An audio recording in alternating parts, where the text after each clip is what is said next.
자, 그럼 가을 시비는 한번 보겠습니다.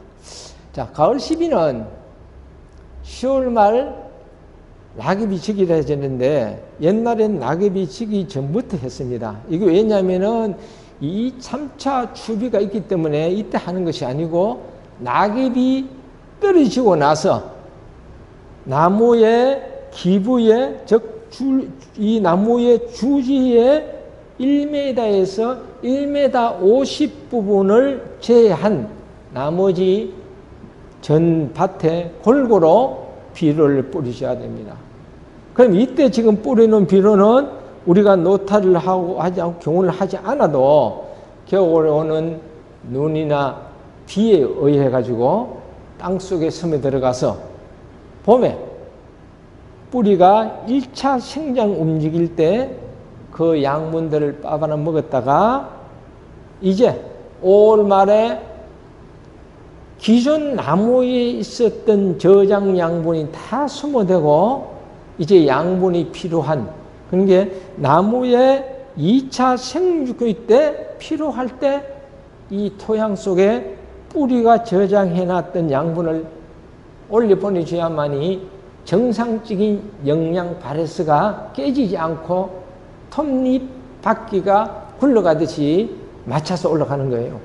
그래야만이 1차 생육기 때는 저장 양분 가지고 열매가 수정이 이루어지고 수정이 이루어진 그 열매가 세포 분열이 정상적으로 일어날 때까지, 그리고 신초가 새로 나올 때까지는 저장 양분을 사용했지만은 이제 이 저장 양분이 고갈이 되고 나서 5월 말부터는 새로운 양분이 오르고 또 잎의 광합성을 통해서 양분을 만들어 가지고 우리 열매나 신초, 뿌리가 자라게 해줄 때, 이때 우리가 가을에 해놓은 비료가 큰 100%라 할 만큼 효과를 나타냅니다. 자, 비료는 자꾸 하지 말라 그러는데 왜 이렇게 비료를 하라 그러느냐? 비료를 그동안에 제가 앞서서 이야기했듯이 너무 많은 비료를 사용해 왔기 때문에 무분별하게 사용해 왔어요. 지금도 제가 이렇게 강의를 다니면서 지역에 가다 보면은 비만 왔다 하면은 비료망탱이 들고 나무 밑에 비료를 뿌립니다. 그냥 한두 번이 아니고 수확할 때까지예요. 왜? 비료를 뿌리면은 과일이 잘 커. 무조건 과일을 키우고 보자, 나무를 키우고 보자 하니까 결과적으로 과일의 품질은 떨어지고 나무는 병들고 이런 악순환이 되거든요. 그래서 토양에 검사를 해보고 지금 토양 속에 이만큼 비료가 있으니까 하지 말고 토양에 맞게 지역에 따라서 토양에 따라서 하라 그러는데 우리 농민들은 그게 부족해요. 사실 마음이 안 차. 무조건 내가 주고 싶은 만큼 줘야 되는데 그것이 결과적으로는 역순환을 가져오거든요.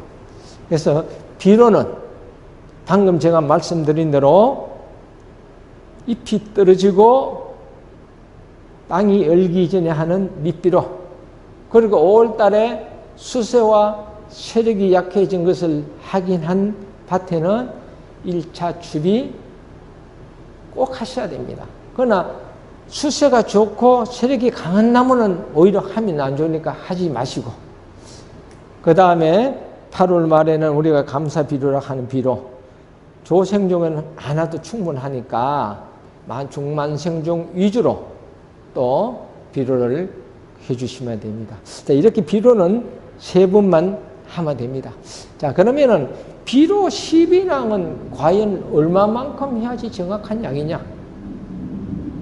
자, 그러면은 지금 이 비료는 제가 말씀드리는 것은 전체적인 평균치입니다. A 농장에 B 농장에 토양이 틀리고 수량이 다 틀린데 똑같이 하라 소리는 안 합니다. 전국적인 과원의 평균에 해야 될 것을 이야기하기 때문에 실제 내 농장에 비료를 하는 양은 여러분이 판단하셔야 돼요. 자, 그럼 어떻게 판단을 해야 되느냐? 첫째는 나무의 수령. 그럼 나무의 나이무의 나이죠. 얼마나 나무가 커서 웅장하냐에 따라서 비료를 해야 되겠죠. 적은 나무는 이제 수못이 얼마 안 됐는데 빨아들이는 양도 그리고 열매의 수량도 적다 보니까 약 10%만 영양분이 필요한데 100% 줄 필요 없는 거잖아요. 그런데 수령이 큰 나무는 20년, 25년 된 나무는 한참 열매도 많이 달고 힘도 많이 쓸 때니까 밥을 많이 먹어야 되겠지요. 사람하고 똑같습니다. 우리 장정들 힘을 쓰고 한참 활발한 사람들은 많이 먹어야 힘을 씁니다. 그러나 어린애들은 활동량이 적고 힘을 쓸 수 있는 한계가 있기 때문에 적은 양만 섭취를 해도 자기가 성장해 나가는 아무 관계가 없어요. 이것처럼 우리가 무조건 밭에 똑같이 할 것이 아닙니다. 항상 저는 강의할 때 그렇게 이야기합니다. 식물이나 사람이나 종족 번식이나 성장해 나가는 과정이 똑같다. 그렇기 때문에 내가 모를 때는 내 입장에서 생각을 해서 해야 된다. 자, 그러면은 또 수형에 따라서 틀리져야 됩니다. 자, 옛날에는 주로 수형이 자두나무나 하나면은 무조건 자연개심형만 있었어요. 물론 복숭아는 배상형도 있었지만은, 근데 자연개심형으로 키우다 보니까 나무가 사실 5m씩만 숨가도 복잡하지 않았어요. 그러나 지금은 Y자라든가 8m자라든가 자연개심형이라도 또 가지를 쭉쭉 벗겨서 크게 나무를 키웁니다. 그래서 수형에 따라서 나무의 신초 길이가 나가는 것만큼 또 토양 속에 무리가 나가기 때문에 그 반경에 보아서 비료를 해줘야 된다. 그래서 다시 한번 말씀드리면은 수령의 나무의 수세에 따라서 그 다음에는 수형에 따라서 그리고 가장 중요한 것이 토양입니다. 토양의 비옥도에 따라서 해야 되는데 자, 사질토와 점토지 그 다음에 중간에 사양토가 있지요. 근데 비료를 저는 평균적으로 이해하는데 제가 비료를 얼마만큼 해야 된다 안 해야 된다는 것은 기준점인 사양토를 기준점으로 하는 겁니다. 그런데 내 땅은 사질토다. 또 내 땅은 점질토다 했을 때는 비료를 해야 하는 시기와 양이 또 틀려집니다. 자, 우리가 지금 대개 강의를 하면은 이렇게 당일 강의를 하다 보면은 한 가지만 하게 되는데 사실은 농업인대학이나 마이스터 대학에 들어가면은 원예학부터 시작해서 친환경까지 강의를 하다 보면은 원예학의 앞에 세 번째 들어가는 게 토양 구조입니다. 그럼 토양 구조에 가면은 우리가 말하는 사질토는 어떤 성질인가? 점토질은 어떤 성질인가? 자, 사질토는 쉽게 이야기하면 해서 우리가 비유를 한다면 자갈밭이다. 자갈밭에는 물을 부으면은 물이 그냥 쑥쑥 빠지고 비료를 해도 영양분이 그냥 쑥쑥 내려가 버린다. 그런데 모래 땅에는 하면은 자갈 땅보다는 공급이 적으니까 물에 빠짐이 좀 더 적고 또 양분도 적게 빠진다. 그러나 점토지는 공분이 없고 오히려 이 토양에 점착질이 꽉 찼기 때문에 물도 배수도 잘 안 되다 보니까 우리가 하는 비료의 성분도 배수가 잘 안 된다. 그래서 사질토에는 비료를 할 때 내 땅은 사질토다 이랬을 때는 어떻게 해야 되느냐? 그러면은 제가 오늘 말씀드리는 기본의 비료를 사질토에는 한 번에 할 것이 아니고 5일 간격으로 3번에 나눠서 해줘야 됩니다. 한 번 해주면 한 봉에서 싹 다 빠져나가 버리잖아요.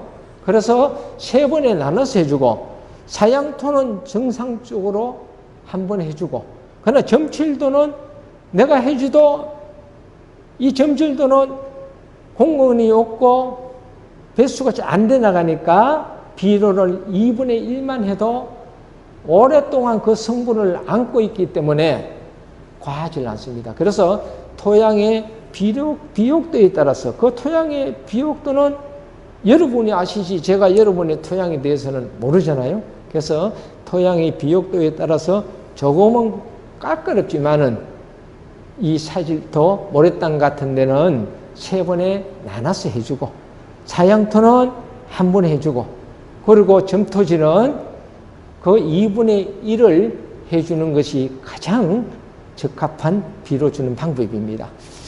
자, 그러면 어떤 비료를 줘야 되느냐? 모든 비료에 골고루 줘야 됩니다. 자, 옛날에는 우리가 옛날뿐만 아니라 지금도 그렇습니다. 저 아시는 분 알지만 저는 교회 장로다 보니까 주일날 되면 교회 정문에서 우리 오시는 성도님들하고 반갑게 인사하고 있으면은 바로 앞에 농협에 경기장이 있습니다. 근데 거기 농업 직원이 불러요. 좀 와서 도와달라고. 그래 가면은 비료를 사러 왔어요. 그래 이제 공휴일이다 보니까 객지에 있던 자녀들이 오니까 집에 어머니나 아버지가 부탁했겠지요. 왔는 집에는 비료 좀 사주고 가라. 그럼 무슨 비료를 사올까 이런 게 21-복합을 사오너라. 그 농협에 오니까 지금 21-는 하면 안 됩니다. 안 주려고 그러잖아요. 그래서 제가 농협 직원들한테 이 비료 교육을 많이 시켜놨어요. 그래서 자꾸 달라니까 저한테 도움을 청하는 겁니다. 그래서 제가 가서 비료를 이 시기에는 하면 안 되고 지금은 이런 비료를 합니다. 이렇게 설명을 해주면은 젊은 사람이니까 이해가 됩니다. 그런데 가져가면 되는데 효자라서 집에 전화할 겁니다. 아버지, 오니까 농은 지도과에 직원이라 하면서 이 비료는 하면 안 되고 딴 비료를 해야 되는데 딴 비료 가져갈까요? 가져오라고 하겠습니까? 아니요. 쓸데없는 소리 하지 말라 그래라.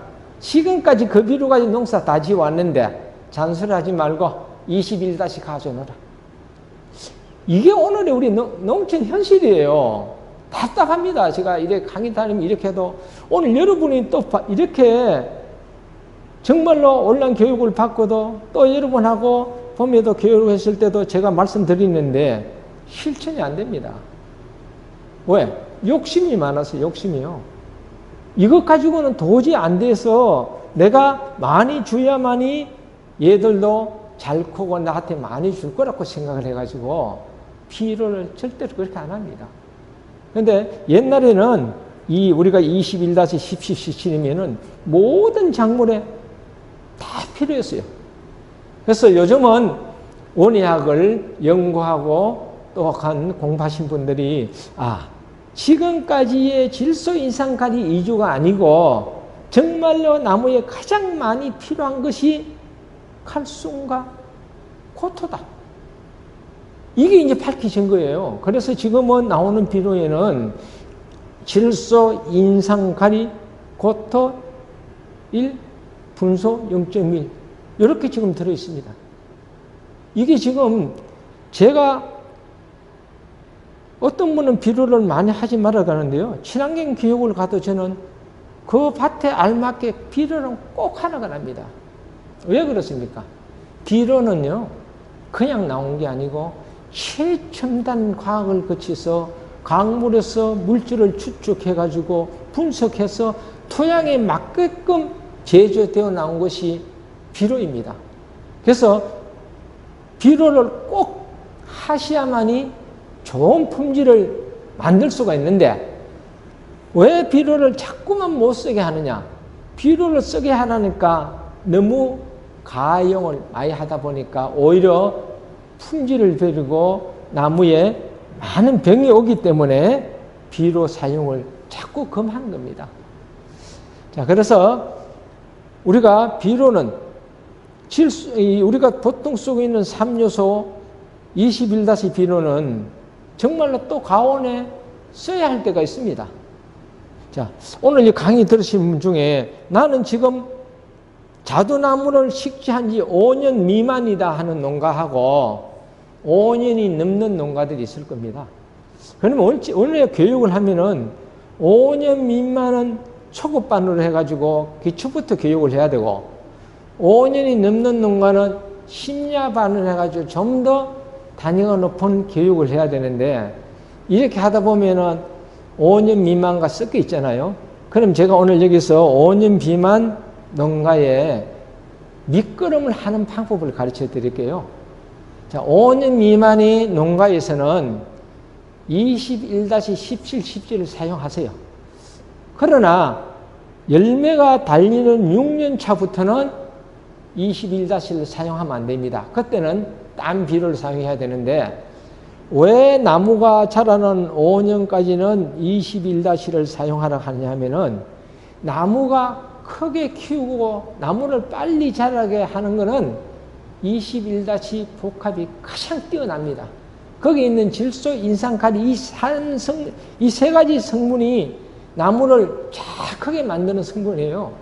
그러다 보니까 우리들이 지금도 5년이 넘은 나무에도 지금 복합을 줘서 신초가 많이 나오고 도장지가 많이 나야만이 비료의 효과를 보는 걸로 알고 있기 때문에 21- 비료에 너무 목매어 있다. 그래서 5년 미만에는 21-로 나무를 키울 때는 21-를 쓰시고 5년이 넘은 농가에는 21-를 사용하시면 안 됩니다.